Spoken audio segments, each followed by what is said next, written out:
All right, we'll give you another minute, okay?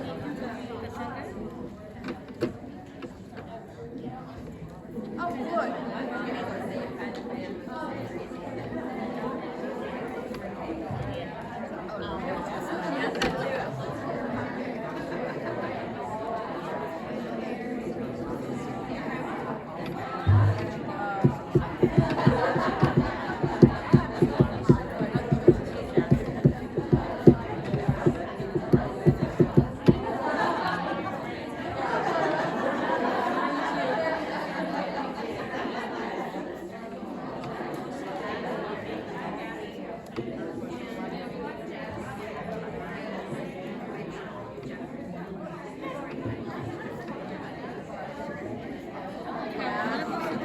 All right, well, just so you know, I do not mind at all if there is nacho chomping going on while I speak. I think that is a great thing, so don't feel shy of grabbing some guac and mixing it up with the salsa and all that good stuff. So my name is Leslie, and for those of you that don't know me, I was trying to think of some interesting facts about myself. One of the interesting facts is I literally grew up on this street, on Terra Lane. So my dad was a builder and built homes in here, and I lived in four houses on Terra Lane. So the first three, and then the house that's right over the bridge.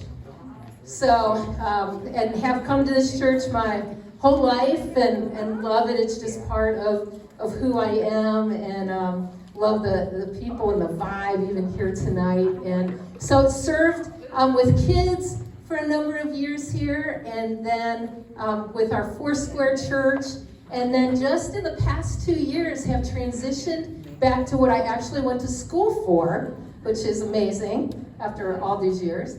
So I'm an occupational therapist. So I do home health, and I love that. You know what? Sometimes I feel like I'm doing more ministry doing home health than I did in the church setting. It's just been a really, really great transition for me, and love being part of that. So well, I am honored that I get to share tonight, and I get to follow up from Stephanie, who shared in January, and then Summer, who shared last month. Now, I don't know if there's a progression in this book that we're doing, The Emotionally Healthy Woman, but we're on chapters 4 and 5, and I feel like we could take 3 months to go through these.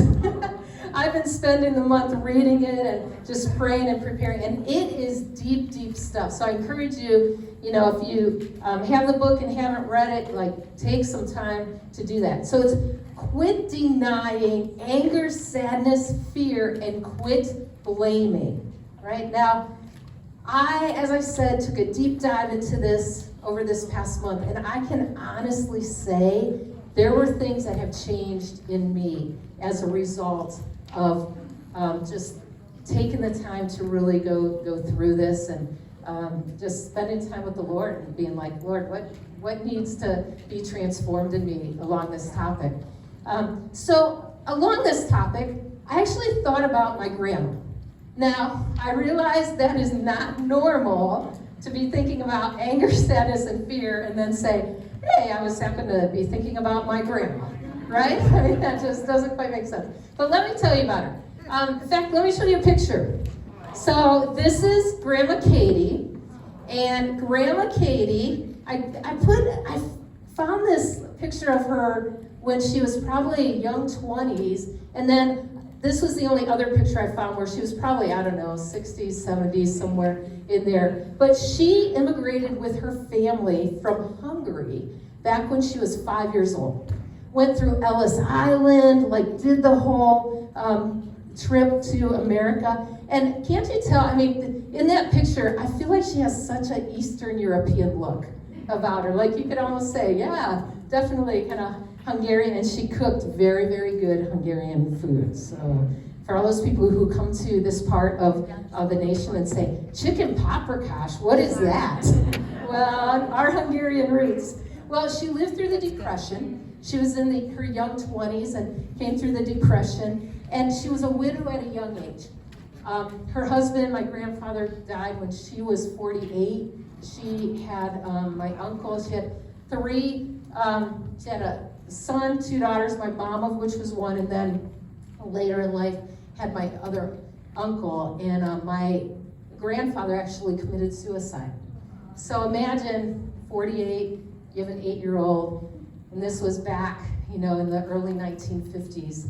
But I tell you what, this lady, Grandma Katie, she is like the strongest, resilient lady that I knew. Everybody loved Grandma Katie. In fact, she lived to be 100 years old. When she got into her 90s, we were like, Grandma, you can do it. You can make it to 100 because then you get a letter from the president. And she's like, I don't really think I need a letter from the president, but Grandma Katie, she was quick with a laugh, and I think the Bible and Prevention Magazine were on the same level.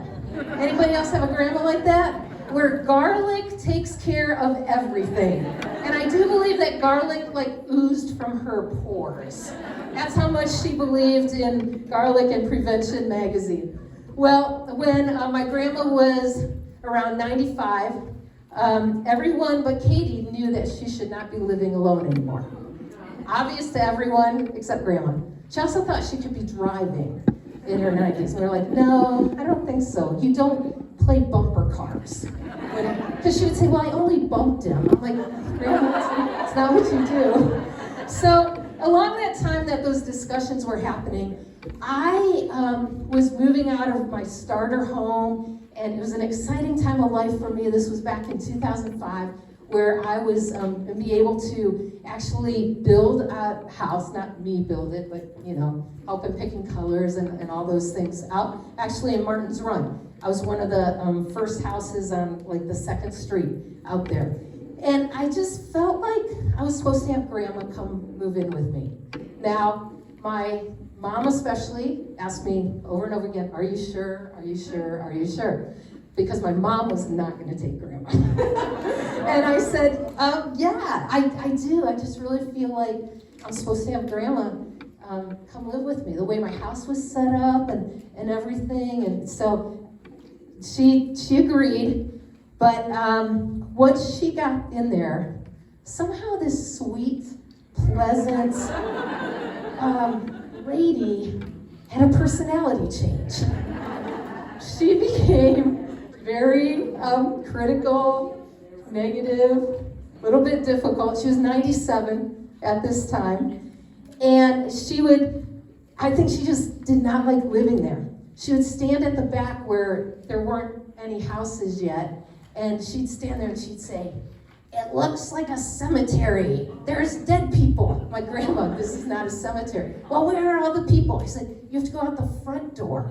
That's where the people are. You can go out the front door and you can take a walk out there. But I think it was just she really felt isolated, because she was used to living over where Mark's is and the apartments are where she could walk to Mark's and do different things. So I know that was a difficult time for her. But it really started to wear on me because I don't do well with a lot of negativity. I had lived on my own for 11 years. Unless I was having a bad day, there wasn't a whole lot of negativity happening. And it got to the point where I just didn't even want to be home. I mean, imagine, I've got this brand new, beautiful home, and I don't even want to be there because it was just so hard for me. And I don't know that I've ever expressed this in a group and speaking, but I remember the day, New Year's Eve, 2006. I completely lost it. Now, I am normally not a person who loses my temper and goes off, but it was one of those out-of-body experiences where you're like, I am yelling and I want to shut up, but I can't. You guys know what I'm talking about? And you just keep talking at a very loud voice, and you're bringing up things that you never would have brought up except you were in this kind of feeling. And it didn't faze her at all. I mean, a lady who had gone through all she went through, it didn't noticeably faze her.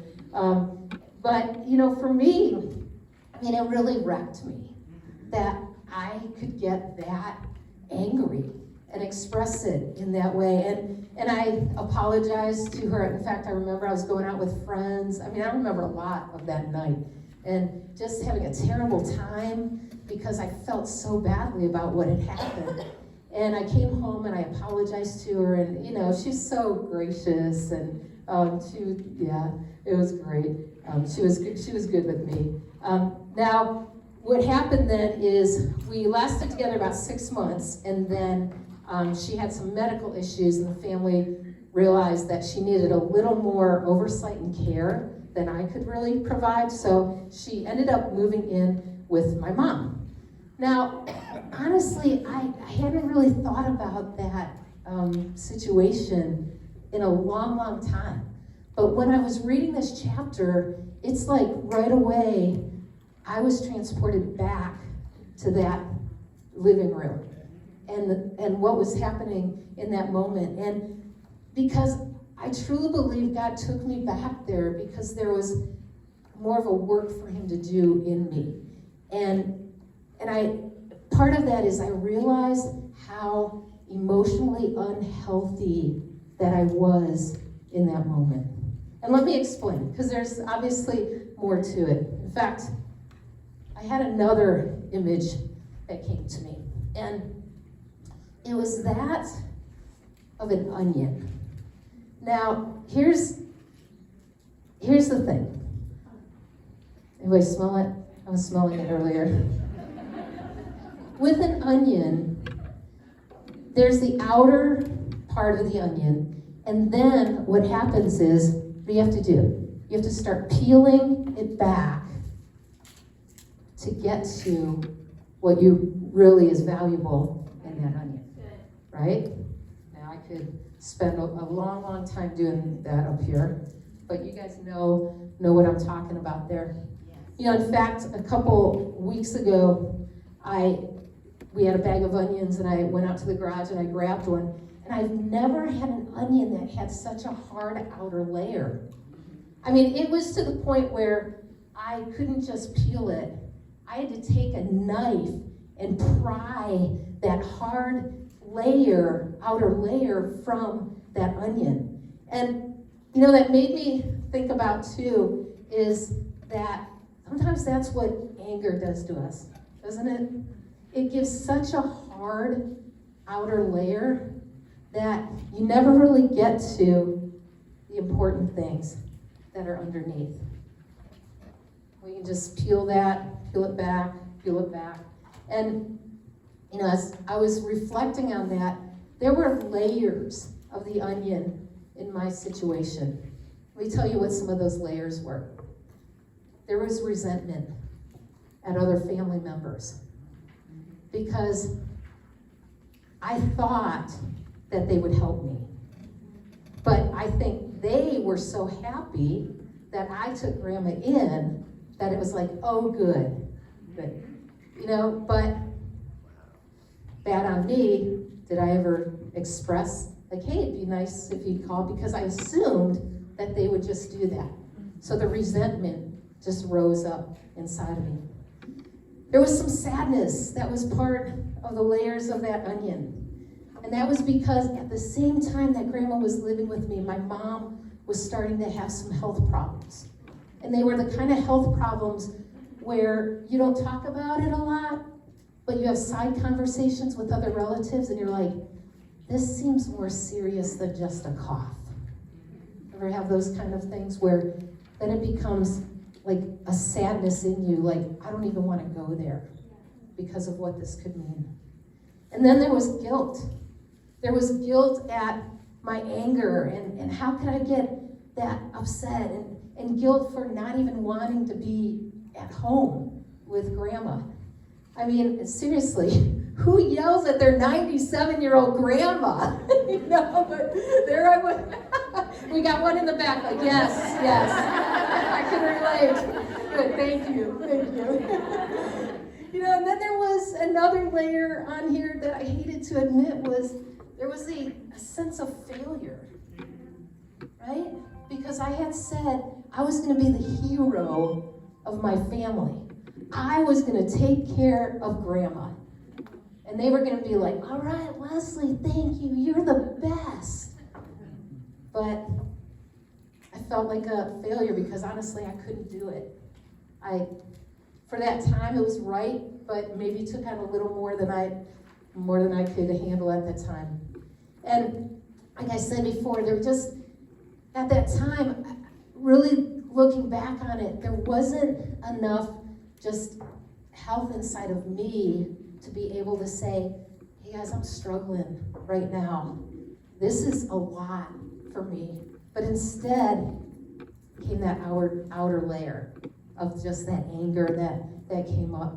And I, again, had been thinking about this and thought, okay, what was it that stopped me from reaching out and saying, I'm really struggling here, and handling it in a way that would have been more helpful?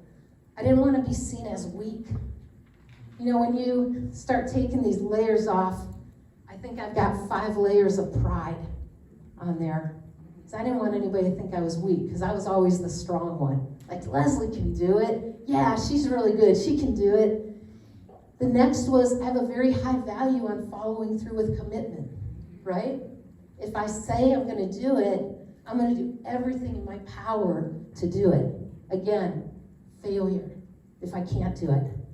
And then there was also that realistic side of, I didn't want to add more to my mom.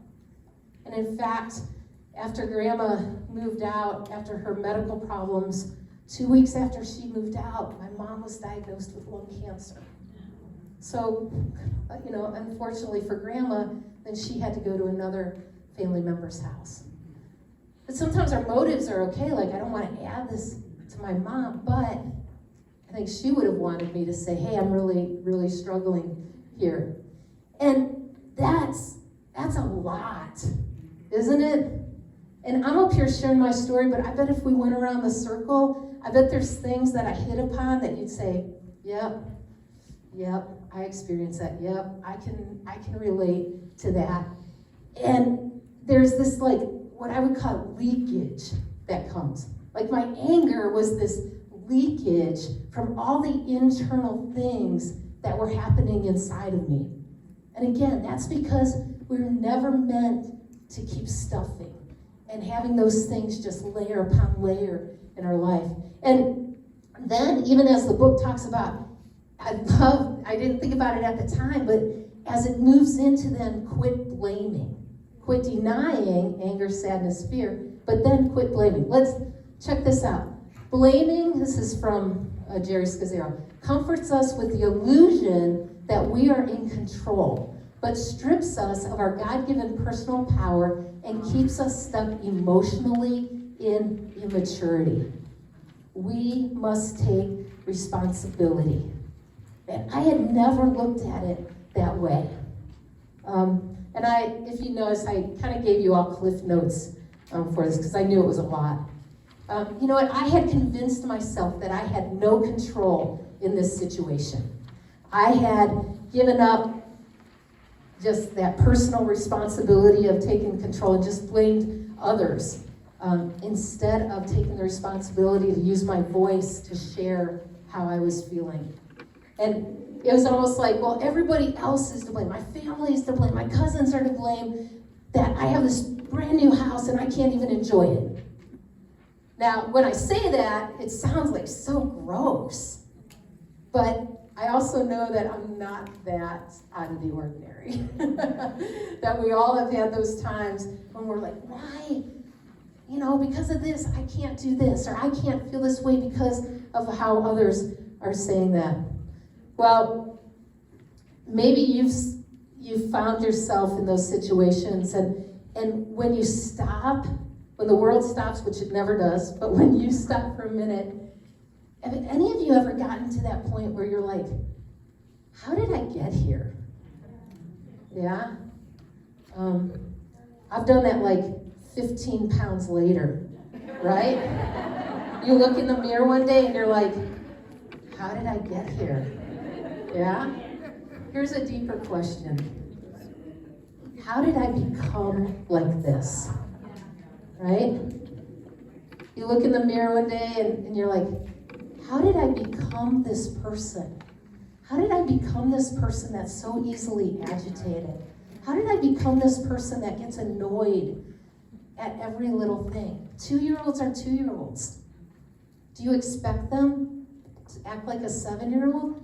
You know, but it's like you realize when you take the time and stop and say, how did I become this? Well, here's the good news.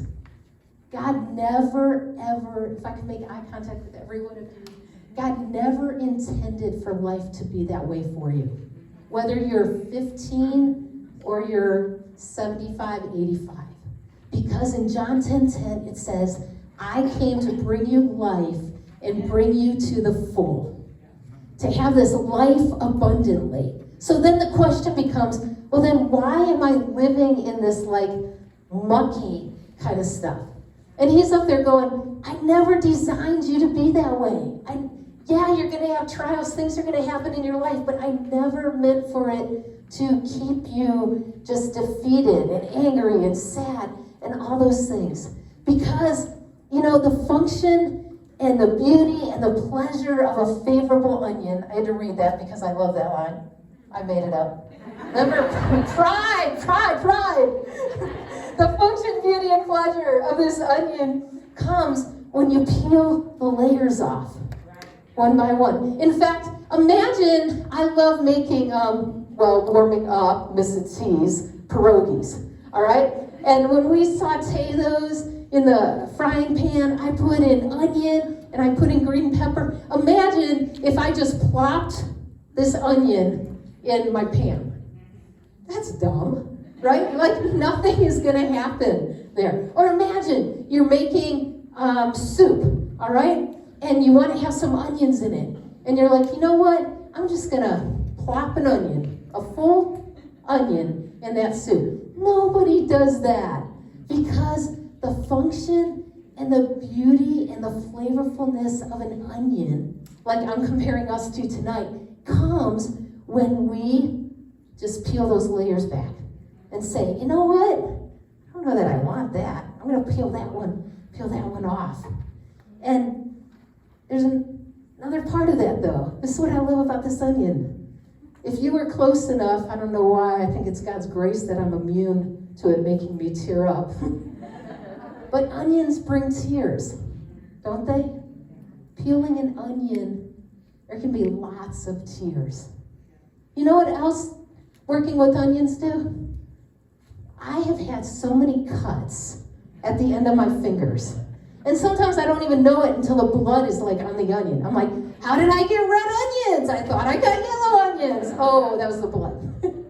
So sometimes there's those cuts when you're peeling off those layers. But here's the cool part, is that you can't even see. They were just surface cuts. They might have bled a lot, and that was like kind of like annoying, but it's all good. It's all good. I got over it. I stopped crying from the onions. My fingers are all good. But check this next slide out. It says, God uses our emotions as a teacher to shape and mature us into mature, godly women who hear his voice, know the depths of who we are, and love others well.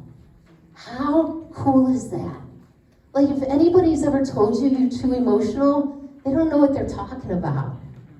Because what those emotions are they're indicators to you of what God's doing in your life.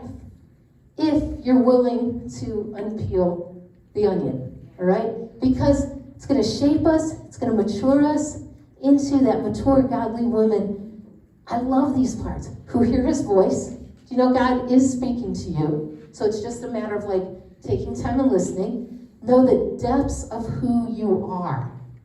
Not that like, how did I become this? But this confident, this is who I am. This is who God says I am. And then loving others well, which I know is what all of us want to be able to do. But how do you do that? All right, I know that all sounds like, yeah, no, I love others well, I want to do this, I want to do that. Well, if we go back to scripture, there's a guy named David, all right? Now, David to me is one of the most fascinating men in the Bible because he was a shepherd who hung out in the fields. He was a warrior, all right? He was a king, and he also was known, the coolest part is that he was a man after God's own heart. It's the only one that God says, that's a man, and I'm going to say person, so that everybody feels included. That's a person after God's own heart. But here's the thing about David. He messed up a lot. I mean, like, huge mess up affair, had the husband of the lady had the affair with killed, just a lot of different things that you would say, why would God say he's a man after my own heart? Well, I think this is a big part of it.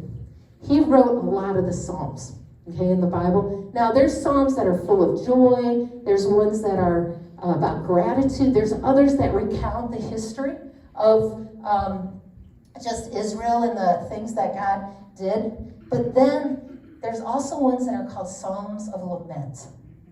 And this is where David just poured his heart out.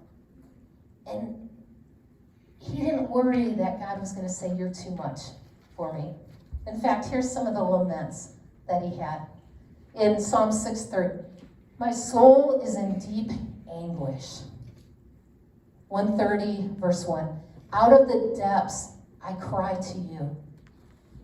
38, 9 through 11, my heart pounds, my strength fails me, even the light has gone from my eyes. Ever feel that way? And even the light's gone from my eyes. There's nothing there. I'm hopeless. That's what David's saying right there. Or chapter 10, verse 1. Why, Lord, do you stand afar off? Why do you hide yourself in times of trouble? Or feel abandoned? God, where are you? Can't you see what's happening to me right now? Why are you afar off? And he's like yelling at him. Why are you afar off? Where are you? And then 42:6. Oh my God, my soul is in deep despair within me. Now, what I didn't add in many of these verses is, yet I will trust in you. No matter what was happening in David's life, there was an identification of his feelings, of the emotions that were inside of him, and he was able to express those to the Lord, all right? Safe place. And he said, man, this stinks. This is terrible. Yet I'm going to trust you. A person, a man after God's own heart. Now, if God says that about David, he's saying the same thing about you. Like, he honors the fact when we unpeel the onion. We say, this really stinks right now. This is terrible. When my mom was diagnosed with cancer, like, it was the worst thing ever. It was 18 months of just, like, crying spontaneously. But trying not to cry in front of her to not make her feel bad. You know? Like, all these emotions and things. And yet, in that same chapter, oh wait, that's coming up in a minute. He's pouring out his heart. And I want to land, here we go, in Psalm 139, 23 and 24. And this is the very end of that psalm. But I want to give some context to it, okay? This is what David says before he gets to this part. He says, you might recognize some of these verses. Lord, you examine my life. You know everything about me. Or then to verse 7. I can never escape from your spirit. You are always there. Or verse 13. You made all the delicate inner parts of my body, knit me together in my mother's womb. Thank you for making me so wonderfully complex. Your workmanship is marvelous. I love that David says, man, I am wonderfully complex. Right? Like all of us, that's who we are. We are complex people, and I think women are more complex than men. You know, men, they're either with it or they're not, right? Women, it's like you're all over. We are all over the place. Emotions and all. And David embraced it. Like, this is how I think I would have written it in 2022. You designed this hot mess and you won't leave my side. Right? Like, I am a hot mess. I yelled at my 7-year-old grandma. Like, not just once, like it was a full tirade, all right? Like, there are things in me that, seriously, I can put it together on the outside, but there's layers and layers in there. But God said he's always going to be right there by your side. He made you. Why would he be like, well, I don't like what I made? No. He's always like cheering you on. Like, you can do it. You can do it. You have it in you. That's what I feel like he says.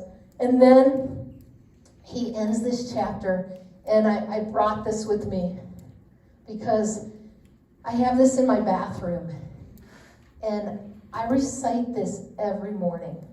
And I take the time like we're going to do in a minute, because I don't know about you, but when I'm in front of the mirror in the morning for that half hour, that's one of the toughest times of my day. That's when I feel the most overwhelmed, the most anxious. My mind goes in crazy directions about what ifs. And I've learned that my mornings have to be focused on Scripture. It's not some magic trick. It's not anything like that. It's not like deep cosmic meditation. It's, Lord, I need your word in me. This is what David said. Search me, God, and know my heart. Know what that means? It's do open heart surgery and just open me up and see what's in there. What are my motivations? Why am I doing the things that I'm doing? Lord, go beyond the surface. And then he says, test me and know my anxious thoughts. In some translations, it'll say, know my fearful thoughts. And so I'll do that. Say, Lord, okay, what am I nervous about today? What am I anxious about? What am I fearful about today? Lord, test my thoughts. What's happening there? And then see if there's any offensive way in me. Lord, what am I doing that offends you? I mean, other translation will say, see if there's any sin in me. But I love the connotation of offensive. Because I don't want to be offensive. But I can be offensive to God when he's saying, okay, this is the track to go, and I go totally a different way. That's offensive. And then, lead me in the way everlasting. Lead me to that way that's abundant life. Lead me to, okay, this is the way that I should walk. This is what you have planned for me.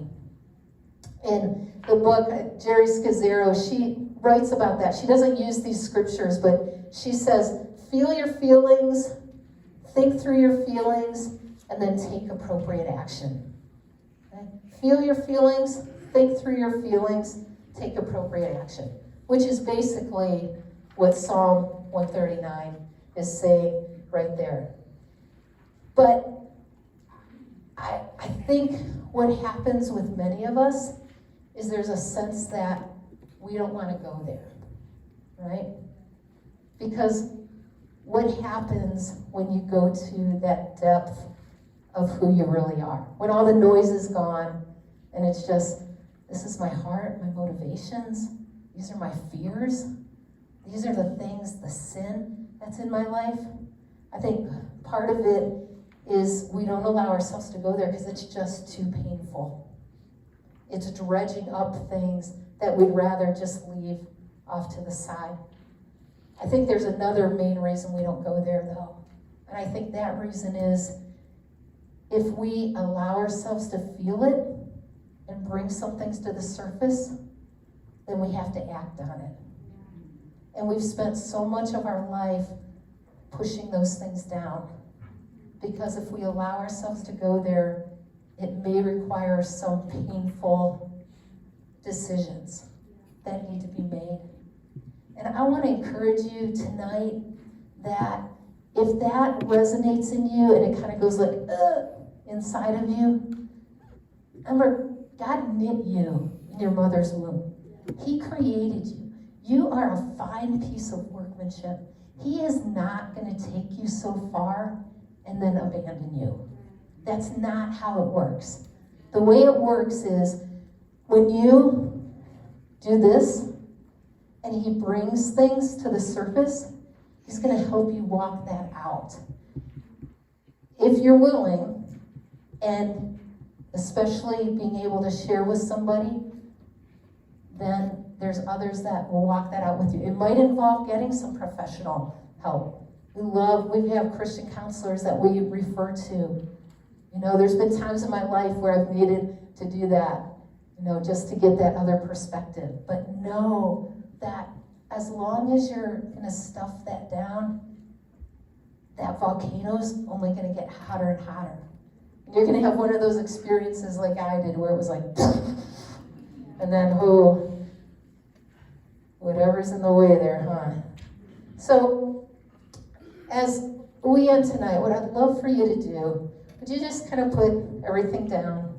And I'm going to lead you through this verse. Just, honestly, just the way that I do it at home. All right? I'm going to take it line by line.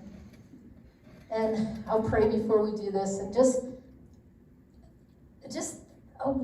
open yourself up to what God might be speaking to you. Even if you don't feel like you really know him in a personal way, he knows you. All right? And he thinks about you constantly. Like, we can't imagine that, but it's true. He's thinking about you constantly. Right? So let's pray, and then I'll go ahead and lead us through.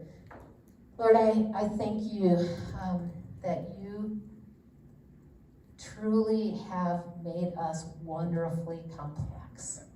And that's how you designed it to be. And sometimes we get frustrated with ourselves because we don't understand why we're a certain way. But Lord, you use emotions, you use situations in our life to help grow us, continually growing us, transforming us into the person you want us to be. So Lord, as we do this verse together, I pray that you would help us be sensitive to what you're speaking to us at this time. Search me, God, and know my heart.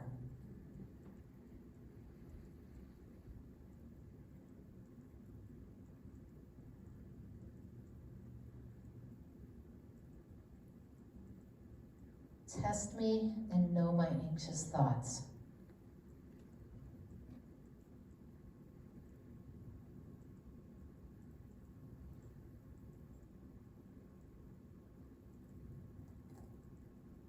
See if there is any offensive way in me.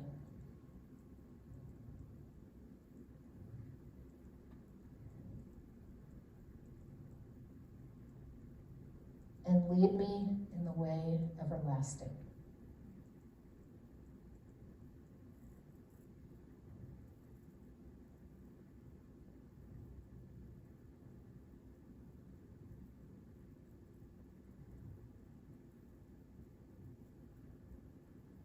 Lord, I pray that we would be women who are willing to go there.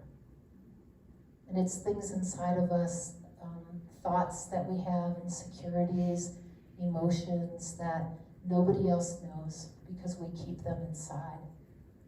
But Lord, I pray that there would be a sense of safety in you, in knowing that it's okay to do that. And that you would put people around us and give us the courage to reach out when we need others to walk with us. In your name I pray. Amen. Well, the final thing, and this is on your sheets, that's theirs. I love this. In the quit blaming part, it's the personal freedom toolkit. And Jerry provides 9 tools to help guide us in taking responsibility to walk in our God-given personal freedom. And now, as you go through these, I feel like this is very much like follow through from tonight, because obviously there's so much. But if you went through and you asked those questions, maybe take a day for each one, it's amazing what God will open up to you. Now, I do want to say along with that, it's not a free pass to say, okay, I'm done. All right, I realize that I'm sad and I'm angry, so I'm going to leave my job. I'm going to leave my family. I'm going to get rid of all my friendships, all that, because they're causing me to be angry, sad, and fearful. That's blaming. So that is not what we're talking about at all. But what it's doing is it's giving you then the tools to say, Lord, what is it in me that needs to change? What are you using around me to show me what needs to change in my life? And I think that can be really, really effective. So allow the Holy Spirit to transform you into who He designed you to be living a life that's full and abundant, because there's so much more for all of us. So what we want to do now is, you'll see that there's discussion questions there, and we have our leaders at each table, and just let's take a time now and go through those questions and share to the level that you're comfortable with, but challenge yourself to even go a little bit further. All right?